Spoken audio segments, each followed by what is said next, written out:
Did you know that the Philippines is one of the most diverse countries in the world, but our wildlife and natural resources are under threat? Good thing we have Republic Act number 11038, also known as Expanded National Integrated Protected Area System Act of 2018, signed on June 22, 2018. This law strengthened the protection of our natural park, forests, marine areas, and wildlife.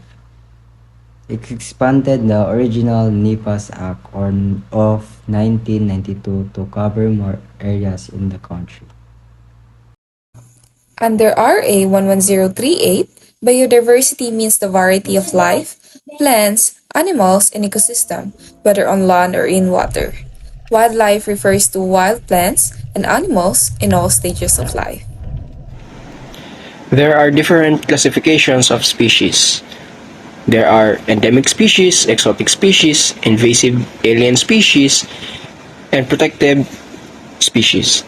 First, endemic species found only in specific areas in the Philippines, Philippine Tarsier. Second, exotic species not naturally found in the area, like goldfish.